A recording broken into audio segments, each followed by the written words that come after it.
బాహుబలి 1, బాహుబలి 2 చిత్రాల blockbuster సక్సెస్లలో maximum credit దర్శకుడు రాజమౌళియే దక్కించుకున్నాడన్న విషయం మనకు తెలిసిందే.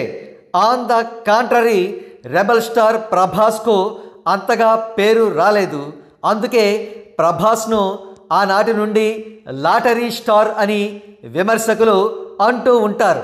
సినీ విశ్లేషకుల విమర్శలు నిజమే అని నిరూపిస్తూ ప్రభాస్ నటించిన 3 చిత్రాలు సాహో, రాధేశ్యామ్, ఆది పురుషులు వరుసగా డిజాస్టర్ పాలయ్యాయి.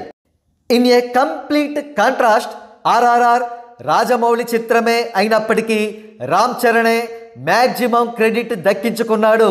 ప్రపంచవ్యాప్తంగా సినీ ప్రేక్షకుల అభిమానాన్ని పొంది గ్లోబల్ స్టార్ అయ్యాడు. సరే, రామ్ చరణ్ మరియు ప్రభాస్ల బ్యాక్డ్రాప్లకు సంబంధించిన సమాచారాన్ని అటుంచితే, లేటెస్ట్గా సలార్ చిత్రం రిలీజ్తో రామ్ చరణ్ క్రేజ్ ముందు ప్రభాస్ క్రేజ్ సగం కూడా లేదనే విషయం అవగతమవుతోంది. అది ఎలాగో పరిశీలిద్దాం. సీడెడ్ ఏరియా అంటే రాయలసీమకు సంబంధించి top 5 movies first day shares ఈ విధంగా ఉన్నాయి. ఆర్ఆర్ఆర్ చిత్రం 17 కోట్ల షేర్తో ఎవ్వరికీ అందనంత ఎత్తులో మొట్టమొదటి స్థానంలో నిలిచింది. Second place goes to Vinaya Vidheya Rama. ఇది కూడా రామ్ చరణ్ నటించిన చిత్రమే కావడం గమనార్హం. ఈ చిత్రానికి మొదటి రోజు వసూళ్లు 7 కోట్ల 15 లక్షల షేర్గా వచ్చాయి. ఇక 3వ స్థానంలో సలార్ 6 కోట్ల 45 లక్షల షేర్ సాధించింది. 4వ స్థానంలో బాహుబలి 2 6 కోట్ల 35 లక్షల మొట్టమొదటి రోజు షేర్ సాధించింది.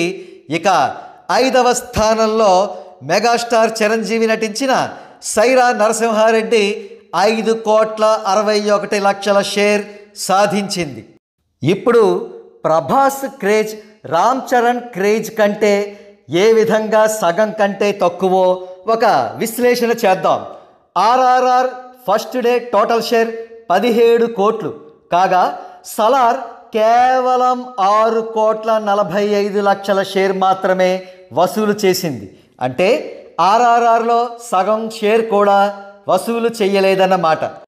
పోనీ ఆర్ఆర్ఆర్ని ప్రక్కన పెడితే రామ్ చరణ్ నటించిన డిజాస్టర్ చిత్రం వినయ విధేయ రామ మొట్టమొదటి రోజు షేర్ 7 కోట్ల 15 లక్షల రికార్డును కూడా పాజిటివ్ టాక్ వచ్చింది అనిపించుకున్న సలార్ చిత్రం కొట్టలేకపోయింది. సలార్ కేవలం 6 కోట్ల 45 లక్షల షేర్ మాత్రమే వసూలు చేసింది. దీనిని బట్టి రామ్ చరణ్ క్రేజ్ ప్రభాస్ కంటే ఏ రేంజ్లో ఎక్కువగా ఉందో మనకు క్లియర్గా అర్థం అవుతోంది.